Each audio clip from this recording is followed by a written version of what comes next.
A waiter hands you the bill. What is the first thing that comes into your mind? What should I tip him or her? Hi, my name is Ishino, and today I will be going over why there shouldn't be tipping. And yes, I know some of you may disagree, but just hear me out an open mind. From traveling from Japan to Europe, I was able to understand and realize the differences in the culture of tipping. In Japan, there is absolutely no tipping. And even if you wanted a tip, they would just refuse it.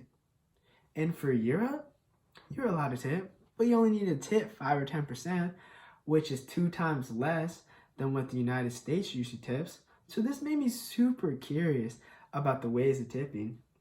And so I read many articles and experts' opinions on this.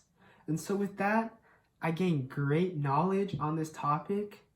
And I would like to be going over the discrimination problems that occur with tipping, the reason why the United States has conformed to tipping workers, and a solution to stop this tipping crisis a step at a time.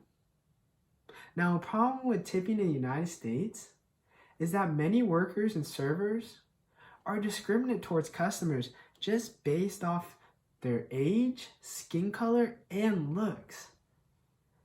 I know all of us are college students, so many workers and servers will just not give us the attention that we think that we need when we're always dining in. Because they think in the end that we will not give them a good tip compared to a white collar adult. And to me, I feel mistreated and disrespected by that. I don't know about you guys. But also, not only do us younger adults get discriminated, but also people of color, especially African American people. A sociology professor at Wayne State University and author of studies on racial profiling restaurants states in a survey that 39% of servers have admitted to acting on racial bias, while 66% have witnessed a coworker do that.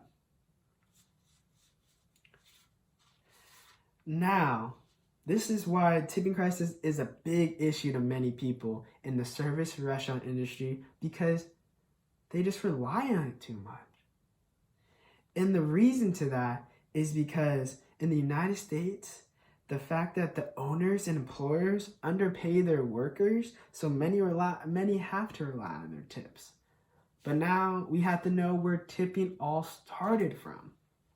So according to TripSavvy, a trip guru site, they stated that super wealthy British folks would give their lowly servants few extra coins as a way to acknowledge their labor.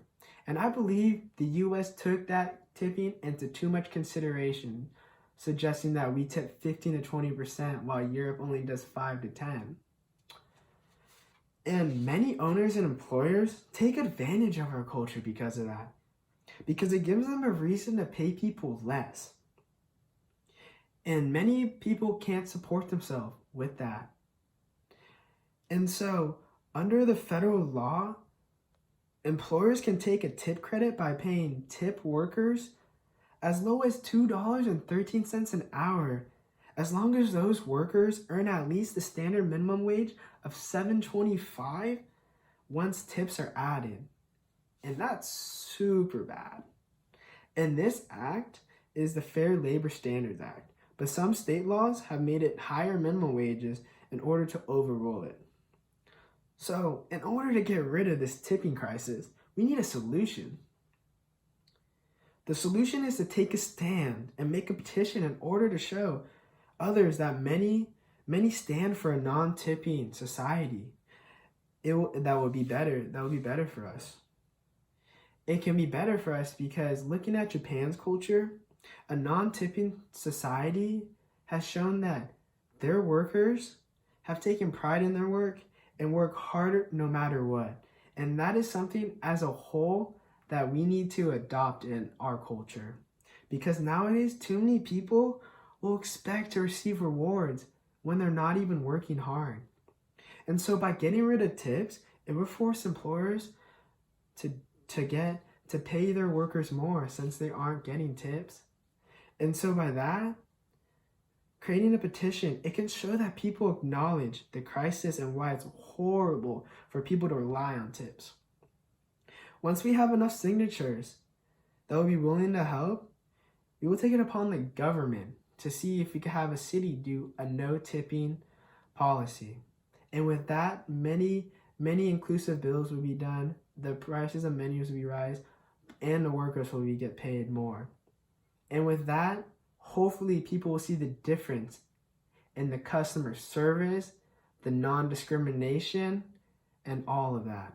And so hopefully if everything works out right, many other cities and services will realize that how effective non-tipping is and how great a non-tipping society can be as a whole. So finally, tipping should be gone in our culture because it makes too many problems in our society, from discrimination and not being paid enough. So today I went over the problems that tipping has harmed our society as a whole, the reason to why people feel obligated to tip, and the holy grail solution to this tipping crisis. So hopefully you guys learn and finally understand why that tipping is destroying our society mentally and ethically. Thank you. Bye.